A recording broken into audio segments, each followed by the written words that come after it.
जय श्री राम। राधे राधे। आप सभी को मैं पंडित खगेश मिश्रा ज्योतिष आचार्य आपके अपने यूट्यूब चैनल में आप सभी का पुनः हार्दिक स्वागत अभिनंदन करता हूँ। ओम विघ्नेश्वराय वरदाय सुरप्रियाय लंबोदराय सकलाय जगद्धिताय नागाननाय स्तुतियाज्ञ विभूषिताय गौरीसुताय जगन्नाथ नमो नमस्ते। तो अपन ज्योतिष विषय पर चर्चा कर रहे हैं। ज्योतिष किसे कहते हैं एवं अभी तक आपने सीखा ज्योतिष के अंतर्गत कितने महीने होते हैं, उनका क्या क्या नाम है, और ज्योतिष किसे कहते हैं, और ज्योतिष के अंतर्गत पंचांग की क्या परिभाषा है और पंचांग किसे कहते हैं। अपना प्रकरण चल रहा है तिथि के विषय में। कल आपने सीखा पंचांग के अंतर्गत तिथि कौन कितनी तिथियां होती हैं एवं क्या क्या तिथियों का नाम है और उन तिथियों के क्या क्या स्वामी होते हैं। कल आपने यह सीखा। आज अपन बात करेंगे तिथि के विषय में।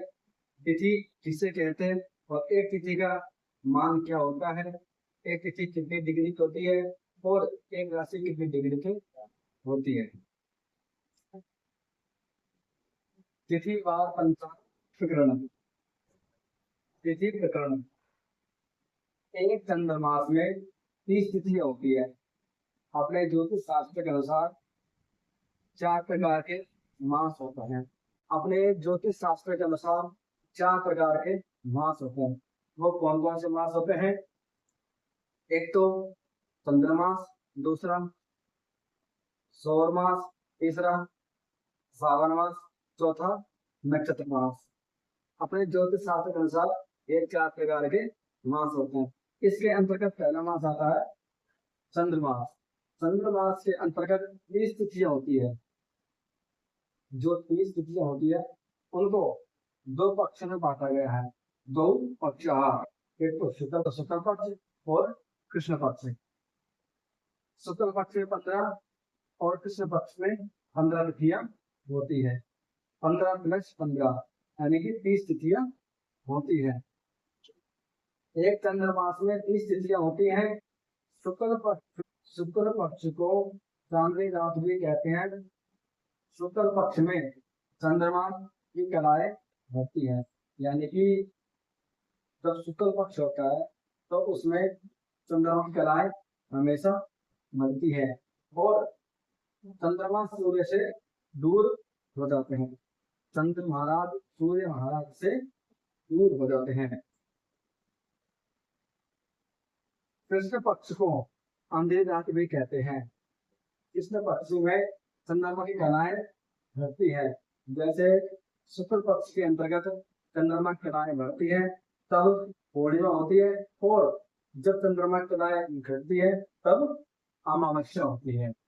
इसी प्रकार कृष्ण पक्ष में चंद्रमा की कलाएं घटती है, चंद्रमा सूर्य की तरफ जाते हैं और एक तिथि 12 अंश की होती है। एक तिथि का जो मान है वो 12 अंश का होता है।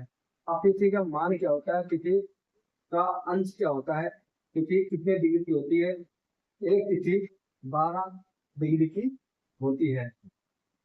अपना जो चक्र है, चक्र 360 डिग्री का होता है। मेष राशि से लेकर के मीन राशि तक हमारे पास 12 राशियां हैं। एक राशि 30 डिग्री की होती है। जो 12 प्रकार की राशि है, मेष, वृष, मिथुन, कर्क, सिंह, कन्या, तुला, वृश्चिक, धनु, मकर, कुंभ और मीन। जो 12 राशियां हैं मेष राशि से लेकर के और मीन राशि तक हमारे पास जो 12 राशियां हैं, एक राशि 20 डिग्री की होती है तो 12 राशियां 360 डिग्री की होती है। चंद्रमा को अपने चंद्रमास के अंदर इन 12 राशियों में भ्रमण करना पड़ता है। जब चंद्रमा 12 राशि में भ्रमण करेगा तब 360 अंश प्राप्त होंगे। 160 डिग्री में प्राप्त होगी। और एक राशि 30 अंश की है तो 360/30 बराबर 12 अंश, यानी कि एक तिथि 12 अंश की होती है। चंद्रमा एक दिन में 12 डिग्री गति करते हैं। चंद्रमा आ जाए जो एक दिन में 12 डिग्री गति करते हैं। उदाहरण जैसे जब चंद्रमा सूर्य से 12 डिग्री पीछे होते हैं तब चतुर्दशी पूर्ण होने वाली होती है, अमावस्या शुरू होने वाली होती है। जब सूर्य चंद्रमा का भोगांश, जब चंद्रमा सूर्य से 12 डिग्री पीछे होते हैं चतुर्दशी पूर्ण होने वाली होती है, अमावस्या शुरू होने वाली होती है। जब सूर्य चंद्रमा का भोगांश बराबर होता है तब पूर्ण अमावस्या होती है। जब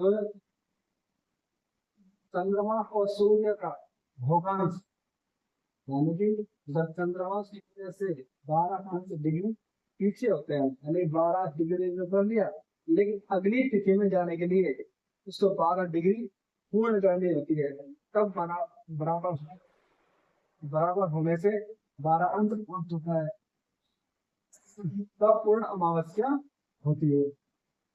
और जैसे ही चंद्रमा आगे बढ़ते हैं तो शुक्ल पक्ष आरंभ होता है और शुक्ल पक्ष की तिथि अगली होगी प्रतिपदा और शुक्ल पक्ष की तिथि होगी प्रतिपदा। जब चंद्रमा सूर्य से 12 डिग्री पीछे होते हैं चतुर्दशी पूर्ण होने वाली होती है, अमावस्या शुरू होने वाली होती है। जब सूर्य चंद्रमा का भोगांश बराबर होता है तब पूर्ण अमावस्या होती है। और जैसे ही चंद्रमा आगे बढ़ते हैं तो शुक्ल पक्ष आरंभ होता है और शुक्ल पक्ष की तिथि होगी वह सर्वप्रथम प्रतिपदा तिथि होती। ज्योतिष शास्त्र के अनुसार प्रकरण के अनुसार एक तिथि का क्या मान होता है यहाँ पर देखते हैं। एक तिथि 12 अंश की होती है। जब सूर्य और चंद्रमा का अंतर 12 अंश का होता है तब एक तिथि बदलती है, यानी कि जब सूर्य और चंद्रमा इनका अंतर जब 12 अंश का होता है तब एक तिथि बदलती है। और जब सूर्य चंद्रमा एक साथ हो, एक ही डिग्री पर हो तब अमावस्या होती है। जब सूर्य और चंद्रमा एक साथ हो और एक ही डिग्री पर हो तब अमावस्या होती है। और जब चंद्रमा और सूर्य में 180 डिग्री आमने सामने होते हैं तब पूर्णिमा होती है, यानी कि ये बताया जा रहा है ज्योतिष के अंदर। अगर आपको मेरी वीडियो अच्छी लगे तो इसे लाइक करना, सब्सक्राइब करना हमारे चैनल को एवं इसके बाद ज्योतिष होने के बारे में आपको वास्तु और हस्तरेखा का भी ज्ञान कराया जाएगा। अगर समझ नहीं आती है तो आप मुझसे कांटेक्ट कर सकते हो।